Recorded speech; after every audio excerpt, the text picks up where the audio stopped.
మన భారత్కి నిజమైన మిత్రుడు ఎవరో తెలుసా?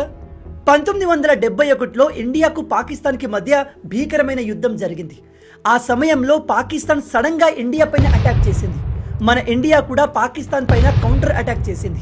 అప్పుడు కూడా పాకిస్తాన్తో కంపేర్ చేస్తే మన ఇండియా చాలా స్ట్రాంగ్గా ఉండేది. అందుకని పాకిస్తాన్ వేరే దేశాల సహాయాన్ని కోరింది.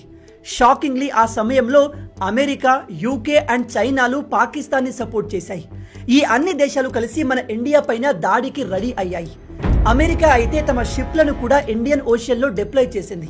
సముద్రం ద్వారా కూడా ఇండియాను అటాక్ చేద్దామని. ఒక రకంగా ఆ సమయంలో మోస్ట్ పవర్ఫుల్ కంట్రీస్ అన్ని ఇండియాకు అగెన్స్ట్ గా నిలబడ్డాయి. అప్పుడు మన ఇండియాను కాపాడడానికి ఒక నిజమైన మిత్రుడు వచ్చాడు. అదే రష్యా. రష్యా ప్రపంచం మొత్తాన్ని ఎదిరించి ఇండియాను కాపాడేందుకు రెడీ అయింది. రష్యా తమ దగ్గర ఉన్న జెట్స్, షిప్స్, సబ్మరైన్స్ అన్నిటినీ ఇండియా కోసం పంపింది. అంతేకాదు ఇండియా మీద చిన్న దాడి జరిగినా ఆ దాడి రష్యా మీద జరిగినట్టు అని ఓపెన్గా అన్ని దేశాలకు వార్నింగ్ పంపింది. ఆ వార్నింగ్కి అమెరికా, యూకే, చైనాలు తోక ముడిచి పారిపోయాయి. కష్టకాలంలో మనకు సహాయం చేసిన వారిని ఎన్నటికీ మర్చిపోకూడదు. అందుకే ఎన్ని ప్రాబ్లమ్స్ వచ్చినా, సిచ్యువేషన్స్ ఎలా ఉన్నా ఇండియా ఆల్వేస్ రష్యాకే సపోర్ట్ చేస్తూ ఉంటుంది. మీలో ఎంతమంది ఈ విషయాన్ని కొత్తగా తెలుసుకుంటున్నారు?